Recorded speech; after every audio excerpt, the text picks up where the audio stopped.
Hello students and dear viewers, welcome back again Laksh classes. A very good morning to all of you, and today in this video lecture I would like to discuss about the nucleus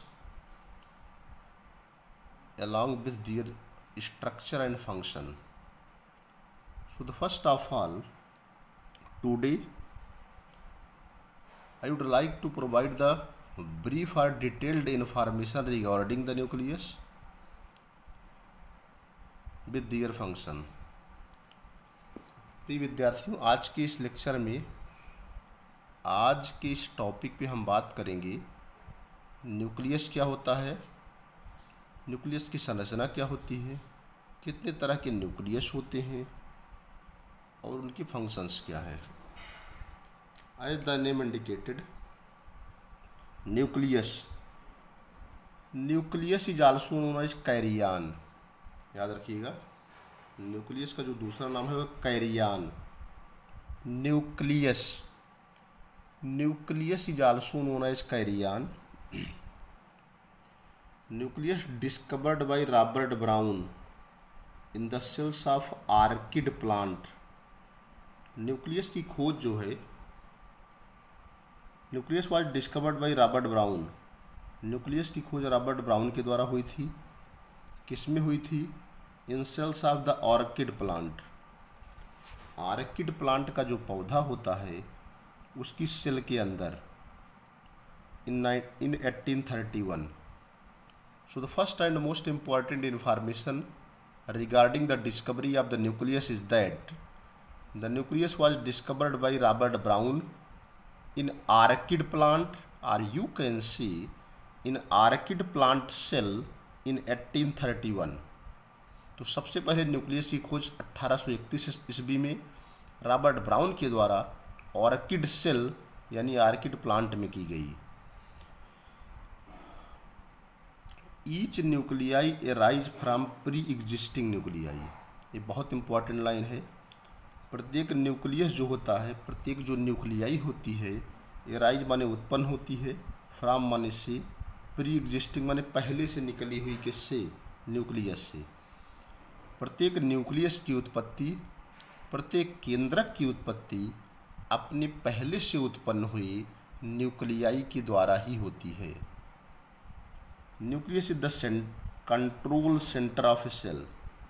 किसी भी कोशिका का जो nucleus क्या है? Control माने नियंत्रित करने वाला, सेंटर माने केंद्र, सेल माने कोशिका.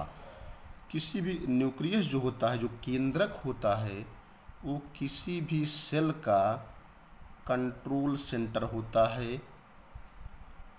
Proved by Hammerling in Acetabularia algae. इस बात को हैमरलिंग महोदय ने एसिटाबुलेरिया एल्गी के माध्यम से प्रूफ किया है कि जो न्यूक्लियस होता है that is the control centre of the cell. एक इन्फॉर्मेशन प्रोकैरियोट के न्यूक्लियस के बारे में है. इन प्रोकैरियोट्स इनसिपिएंट न्यूक्लियस और न्यूक्लियोइड आर प्रेजेंट.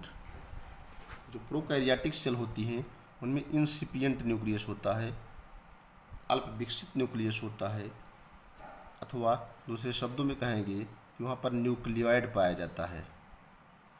ठीक है. इन मैमल स्तनधारियों के केस में आरबीसी एंड सीब ट्यूब. ये बहुत इंपॉर्टेंट लाइन है. जितने भी स्तनधारी होते हैं, जितने भी मैमल्स होते हैं, RBC and sieve tube. Mammal में रेड ब्लड कार्पसेल्स हैं एंड सीब ट्यूब होती हैं. सीब ट्यूब माने होता है चलनी नलिकाएँ होती हैं जो प्लांट में पाई जाती हैं. आरबीसी जो है जान ही रहे हैं, रेड ब्लड कार्पसेल्स.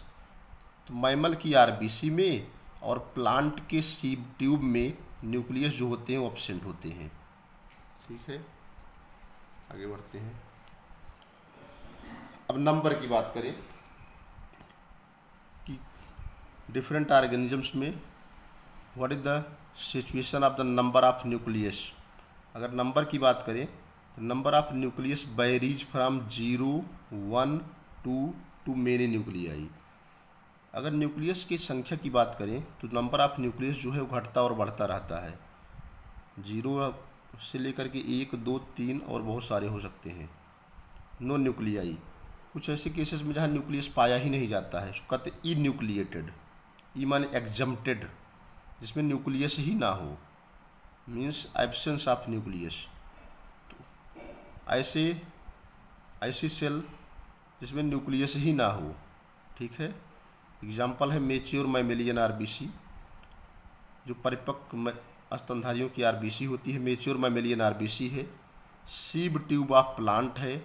इसके अलावा जो प्लेटलेट सेल होती हैं, ब्लड की जो प्लेटलेट सेल होती हैं, उनमें ऐसे तीनों केस में या इन सभी में आरबीसी एब्सेंट होती है, and that condition is known as enucleated. अब क्वेश्चन है कि एक न्यूक्लियाई किस में पाए जाते हैं? सेकंड कंडीशन है वन न्यूक्लियाई। वन न्यूक्लियाई अगर किसी सेल में पाए जाते हैं तो उसको यूनी न्यूक्लिएट कहेंगे। यूनी न्यूक्लिएट मीन्स होता है ओनली वन न्यूक्लियाई प्रेजेंट, ठीक है। तो जिसमें एक न्यूक्लियस पाया जाता है उसको यूनी न्यूक्लिएट कहते हैं। बाई न्यूक्लिएट कहते हैं जिसमें दो न्यूक्लियस पाया जाता है। Generally most of the cell containing a single nucleus, ज़्यादातर सभी कोशिकाओं में एक न्यूक्लियस पाया जाता है। बाई न्यूक्लिएट माने दो न्यूक्लियस पाए जाते हैं, टू न्यूक्लियाई आर प्रेजेंट। इसका पॉपुलर एग्जांपल है पैरामीशियम, उसमें दो एक न्यूक्लियस होते हैं, एक माइक्रो न्यूक्लियस और एक माइक्रो न्यूक्लियस। थर्ड है मेनी न्यूक्लियाई या मल्टी न्यूक्लिएट कंडीशन। ऐसी सेल जिसमें बहुत सारे न्यूक्लियस पाए जाते हैं उनको मल्टी न्यूक्लिएट सेल कहते हैं। एग्जाम्पल है ओपेलाइना, एग्जाम्पल है स्केलेटन मसल। ओपेलाइना किस में आता है? प्रोटोजोआ में आता है। तो मल्टी न्यूक्लिएट की भी सिचुएशन होती है। प्रोटिस्टा में या प्लांट सेल में इनको सिनोसाइट कहते हैं, एनिमल सेल में कहते हैं सिंसियल सेल। सिंसियल सेल का मतलब होता है such kind of cells which containing many nuclei, ठीक है। प्लांट सेल में इसको सिनोसाइट कहेंगे। तो आगे बात करते हैं, ठीक है। इतनी बातें आपको क्लियर हो गई होगी।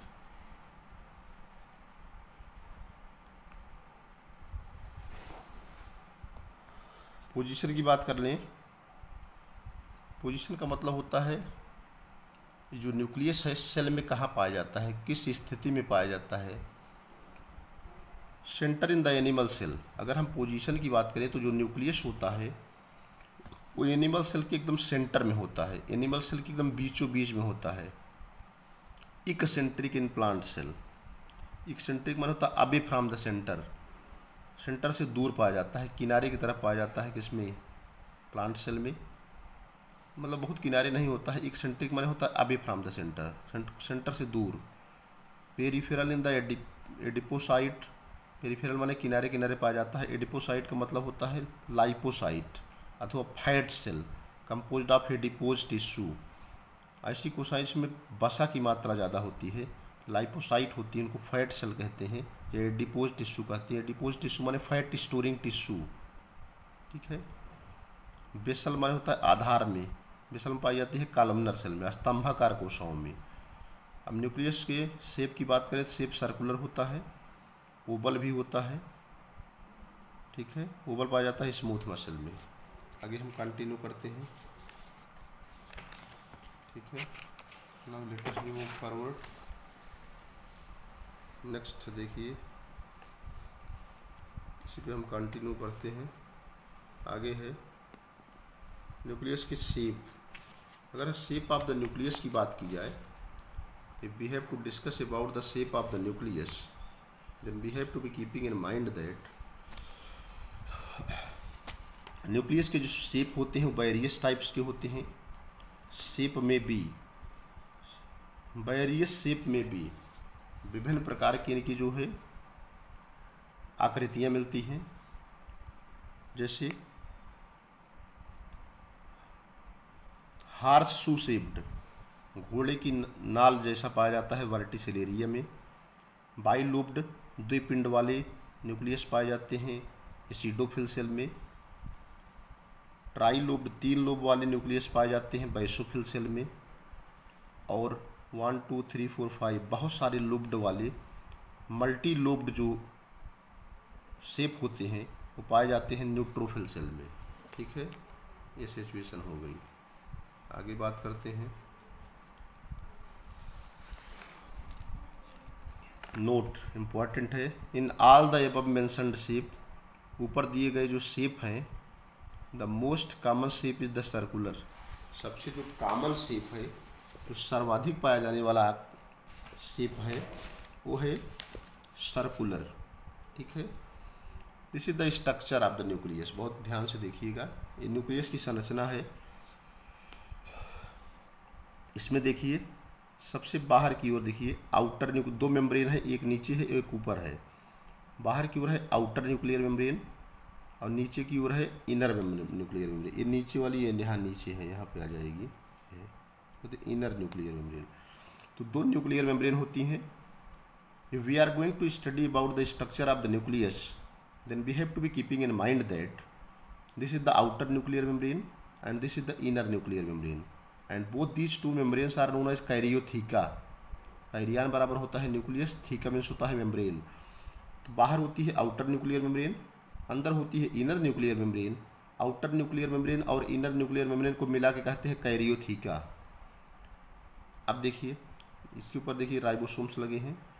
आउटर न्यूक्लियर मेम्ब्रेन और इनर न्यूक्लियर मेम्ब्रेन के बीच में जो गैप होता है, ये देखिए दोनों के बीच में थोड़ा सा गैप है।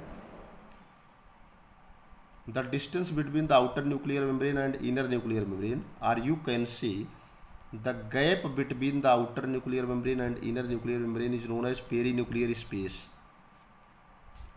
बीच में देखिए यहाँ को खाली जगह दिख रही है, आपको कट लगे हुए दिख रहे हैं, ये थोड़ा सा स्पेस है, इनको कहते हैं न्यूक्लियर पोर। 1000 से लेकर के 10,000 ऑक्टागोनल शेप में पाए जाते हैं। उसके बाद बीच में थ्रेड लाइक स्ट्रक्चर है, इनको कहते हैं क्रोमैटिन फाइबर। इनका डायमीटर 800 एंगस्ट्रॉन होता है। इनके बीच में जो न्यूक्लियस के बीच में भरा होता है न्यूक्लियोप्लाज्म। न्यूक्लियो मीन्स होता है न्यूक्लियस, प्लाज्म मीन्स होता है मैट्रिक्स। तो न्यूक्लियोप्लाज्म होते हैं रिच इन एंजाइम, इसमें एंजाइम बहुत पाया जाता है। एंजाइम्स किसके लिए होते हैं? For DNA replication. इसमें बहुत सारे एंजाइम भरे होते हैं, किसके लिए? डीएनए रेप्लिकेशन के लिए। इसके अलावा इसके अंदर डाईवैलेंट आयन होते हैं, मैग्नीशियम आयन है, मैग्नीज है। Is also found in the messenger RNA, tRNA, RNA. Divalent ion पाए जाते हैं, मैग्नीशियम, मैग्नीज, इसके अलावा एमआरएनए, टीआरएनए, आरआरएनए। ये सारे जो होते हैं इस न्यूक्लियोप्लाज्म के अंदर पाए जाते हैं। यह है लास्ट में, ये है न्यूक्लियस, न्यूक्लियोलस। न्यूक्लियोलस होता है, न्यूक्लियोलस, ये है न्यूक्लियोलस। तो ये हो गया structure of nucleus. I hope that the structure of nucleus must be understand. पूरा क्लियर हो गया। If we are going to observe the structure of the nucleus, then it is very clear that there are two membrane. First one is the outer nuclear membrane and second one is the inner nuclear membrane. Both membranes are called as karyotheca. This is the ribosomes. The space between the two nuclear membrane is known as perinuclear space. This is the nuclear pore. This is the chromatin fiber and various enzymes for DNA replication, divalent ion, and also mRNA, tRNA and rRNA are also found here. And this is known as nucleolus. This is the structure of nucleus. ठीक है, थोड़ा सा आगे move forward करते हैं। कभी कभी यहाँ पूछते हैं, यहाँ से एक क्वेश्चन आता है,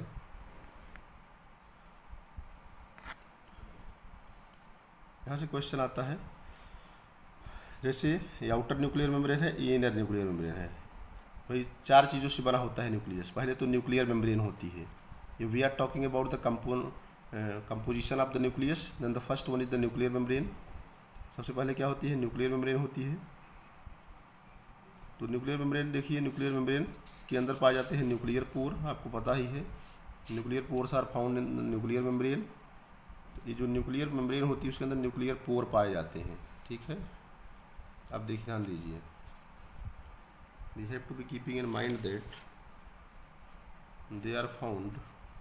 और इसमें बात कर लेते हैं, देखिए ये आउटर न्यूक्लियर मेम्ब्रेन है, इनर है। इनके बीच पर जो गैप पाया जाता है उसको कहते हैं एनुलस। ये जो पोर बनता है, जो छिद्र बनता है, उसको एनुलस कहते हैं। बहुत इंपॉर्टेंट है। तो इसकी साइज जो होती है 800 एंगस्ट्रॉन होती है। इसके बीच में कैविटी होती है, उसको कहते हैं lumen cavity. Lumen is made up of plasmin. इसके अलावा इसमें पाए जाते हैं बाहर की ओर देखिए फाइब्रिलर लैमिना है, जो रिच पार्ट है, सपोर्ट करता है इनर न्यूक्लियर मेम्ब्रेन को। ये चूँकि नीचे इनर न्यूक्लियर मेम्ब्रेन है, इधर आउटर न्यूक्लियर मेम्ब्रेन है, तो आउटर न्यूक्लियर मेम्ब्रेन की तरफ राइबोसोम भी लगे होते हैं। कुल मिलाकर के न्यूक्लियर पोर जो होता है आउटर न्यूक्लियर मेम्ब्रेन और इनर न्यूक्लियर मेम्ब्रेन के बीच में पाया जाता है annulus. Annulus is the structure which is found और that is the pore that is found between the two nuclear membrane. दोनों न्यूक्लियर मेम्ब्रेन के बीच में एनुलस पाया जाता है, उसका डायमीटर 800 एंगस्ट्रॉन होता है।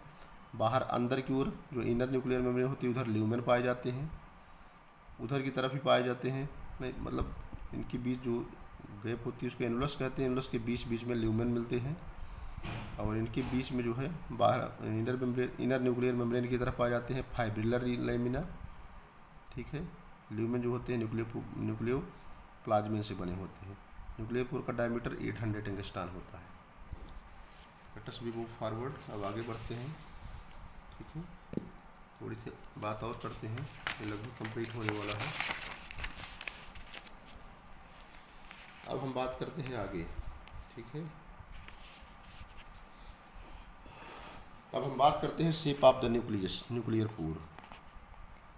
Shape of the nuclear pore की बात कर लेते हैं। न्यूक्लियर पोर का शेप क्या है?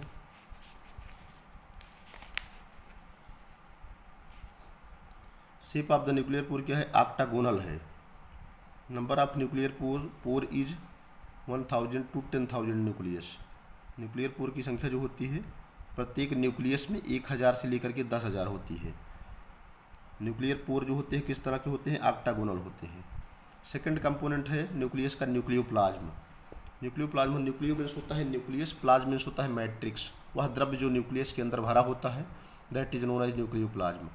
The matrix which is fill in the nucleus is known as nucleoplasm. Rich in enzyme, इसमें एंजाइम बहुत पाए जाते हैं। एंजाइम किसके लिए होते हैं? फॉर डीएनए रेप्लिकेशन, डीएनए के रेप्लिकेशन के लिए। Would be DNA polymerase. तो न्यूक्लियोप्लाज्म के अंदर क्या भरा होता है? न्यूक्लियोप्लाज्म जो होते हैं एंजाइम से रिच होते हैं। That enzyme help in the DNA replication. उस एंजाइम का नाम है डीएनए पॉलीमरेज। इसके अलावा mRNA सिंथेटेज होते हैं, आरएनए पॉलीमरेज होते हैं। मैग्नीशियम आयन है, मैग्नीज है, mRNA है, tRNA है, rRNA है, इस सब पाए जाते हैं न्यूक्लियोप्लाज्म के अंदर। pH 7.4 होता है, स्लाइटली जो है अल्कलाइन होता है। तो न्यूक्लियोप्लाज्म होता है, न्यूक्लियोप्लाज्म जो मैट्रिक्स भरा होता है न्यूक्लियस के अंदर, उसका pH 7.4 होता है, थोड़ा सा क्षारीय होता है। थर्ड कंपोनेंट है न्यूक्लियोलस। न्यूक्लियोलस की खोज फॉन्टाना ने किया था 1774 में in the cells of eel fishes में। टर्म न्यूक्लियोलस को दिया था बोमैन ने। टर्म न्यूक्लियोलस किससे जुड़ा होता है? NOR न्यूक्लियोलर ऑर्गेनाइजर रीजन से जुड़ा होता है। Is found in the site chromosome. ये कहाँ पाया जाता है? साइट क्रोमोसोम में। साइट क्रोमोसोम क्या है? Secondary constriction. न्यूक्लियस में कोई मेम्ब्रेन नहीं होती है, no membrane are found in the nucleolus. और देखिए न्यूक्लियोलर क्रोमैटिन फाइबर पाए जाते हैं। This is the structure of the nucleolus. ये न्यूक्लियोलस का स्ट्रक्चर दिया गया है। This is the nucleolar chromatin fibre. इसके बाद है पार्सेमार्फा है, इसके बाद ग्रेन्यूल्स ऑफ RNA है। This is the structure of the nucleolus. आगे है, ये सारे कंपोनेंट्स हो गए। अब हम बात करेंगे फंक्शन ऑफ द न्यूक्लियस की, क्योंकि आपका मेन टॉपिक है structure and function of nucleolus, structure and function of nucleus. अगर हम न्यूक्लियस के फंक्शन की बात करें, synthesis and storage of RNA। Nucleus का जो महत्वपूर्ण काम है वो सिंथेसिस माने संश्लेषण करना, एंड स्टोरेज माने भंडारण करना। किसका? राइबोसोमल RNA का। नहीं, ये तो मुझे लगता है काम है, ठीक है। ये तो न्यूक्लियोलस का काम है, synthesis and storage of RNA। Another important function of nucleolus का क्या है? Form the spindle formation during cell division. अगला महत्वपूर्ण काम न्यूक्लियोलस का क्या है? ये स्पिंडल फॉर्मेशन करता है सेल डिवीजन के समय। न्यूक्लियोलस की संख्या कितनी होती है? जनरली एक सेल में एक पाए जाते हैं, लेकिन कभी कभी 2 न्यूक्लियोलस भी कुछ कोशिकाओं में पाए जाते हैं। ये हो गया स्ट्रक्चर ऑफ न्यूक्लियस, ठीक है। इसके अलावा फंक्शन ऑफ न्यूक्लियस क्या है? Nucleus is the heart of the cell. Nucleus control all the activities of the cell. Nucleus के द्वारा कोशिका की समस्त गतिविधियों को नियंत्रित किया जाता है। Nucleus control all the metabolic activities within the cell. Nucleus control all the biochemical reaction happening in the cell. Nucleus is the heart of the cell. तो न्यूक्लियस के द्वारा कोशिका की समस्त क्रियाओं को नियंत्रित किया जाता है. That's all about the nucleus. Thanks to all of you watching the video. Thank you. अगर आप इस चैनल पर नए हैं तो आप चैनल को लाइक करिएगा, सब्सक्राइब करिएगा. Thanks to all of you watching the video. Thank you.